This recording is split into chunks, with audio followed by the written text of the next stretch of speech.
वर्ग मित्र मैत्रिणींची ओळख करून देणाऱ्या अशा कार्यक्रमाचे सूत्रसंचालन माझी वर्गमैत्रीण अस्मिता करणार आहे. मी माझ्या वर्ग मित्र मैत्रिणींची ओळख करून देते.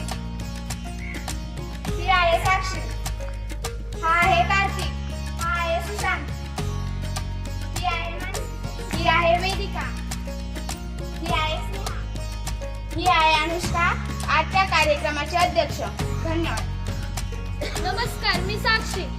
28 नोव्हेंबर महात्मा ज्योतिराव फुले पुण्यतिथी व 6 डिसेंबर डॉक्टर बाबासाहेब आंबेडकर महापरिनिर्वाण दिन या निमित्ताने ही बालसभा आयोजित केली आहे. या बालसभेचे नियोजन इयत्ता 6वीच्या वर्गाकडे आहे. माझी वर्गमैत्रीण अनुष्का हिला अध्यक्षस्थान स्वीकारावे असे मी तिला वर्गाच्या वतीने विनंती शाळेच्या आजच्या कार्यक्रमाचे अध्यक्ष तोंडी शाळेचे मुख्याध्यापक यांनी मंचावर स्थानापन्न व्हावे अशी मी त्यांना विनंती करते. तोंडी शाळेच्या मुख्याध्यापकांनी महात्मा डॉक्टर बाबासाहेब आंबेडकर व महात्मा ज्योतिराव फुले यांच्या प्रतिमेस पुष्पहार अर्पण करावा. धन्यवाद.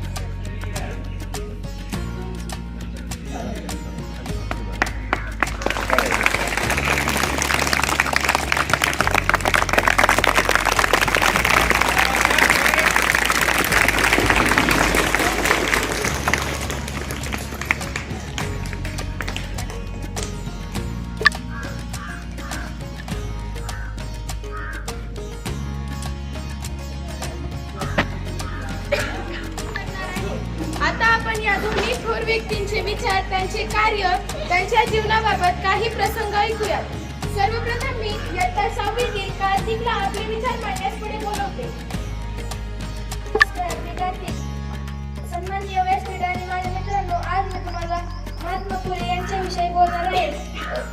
मुलींसाठी शाळा सुरू करताना महात्मा फुले यांना अजून कष्ट सहन करावे लागले, परंतु ते आपल्या विचारांपासून डगमगले नाही.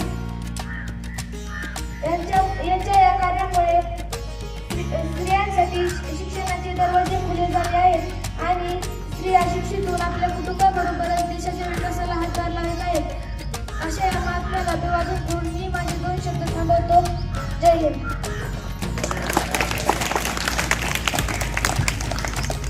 धन्यवाद कार्तिक. यानंतर मानसी आपले विचार मांडेल. नमस्कार, मी मानसी. आज मी डॉक्टर बाबासाहेब आंबेडकर यांच्याविषयी बोलणार आहे. डॉक्टर बाबासाहेब यांचे मूळ नाव भीमराव होते.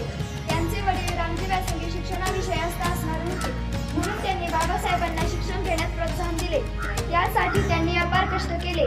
बाबासाहेबांच्या प्रगतीवर त्यांचे बारीक लक्ष असायचे. वडिलांच्या विचारांचा पगडा आंबेडकर यांच्यावर होता. डॉक्टर बाबासाहेब यांचे सर्वात जवळचे मित्र म्हणजे पुस्तके. ते पुस्तकात खूप रमायचे.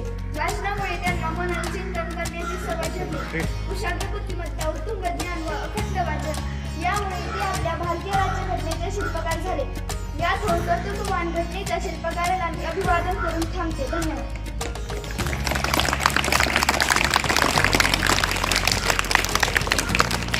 धन्यवाद मानसी.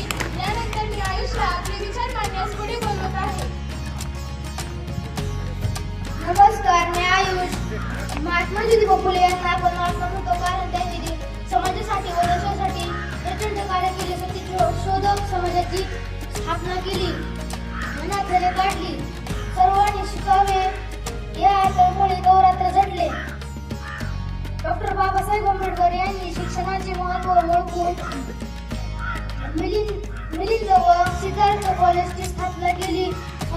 विद्यार्थ्यांच्या राहण्याच्या सोयी सुविधा दुसरा मित्र नाही असा त्यांनी आपल्याला संदेश दिला. डॉक्टर बाबासाहेब आंबेडकर यांना भारतीय राज्यघटनेचे शिल्पकार म्हणून ओळखले जाते. या थोर व्यक्ती आपल्यासाठी दीपस्तंभ आहेत. या 2 महात्म्यांना मी मनापूर्वक अभिवादन करून थांबतो. जय हिंद. कार्यक्रमाच्या अध्यक्षांना विनंती करते. यानंतर मी वेदिकाला विनंती करते की तिने पुढे येऊन आपले विचार मांडावेत. आज आपण डॉक्टर बाबासाहेब आंबेडकर महापरिनिर्वाण दिन व ज्योतिबा फुले यांची जयंती साजरी करीत आहोत. धन्यवाद. धन्यवाद वेदिका. या यानंतर मी आजच्या कार्यक्रमाच्या अध्यक्षांना विनंती करते की त्यांनी मंचावर येऊन आपले विचार मांडावेत. नमस्कार, मी अनुष्का. आज आपण या दोन थोर व्यक्तींची कार्याची विचारांची माहिती ऐकली. कवी विंदा करविंदा म्हटल्याप्रमाणे देणाऱ्याने देत जावे, घेणाऱ्याने घेत जावे,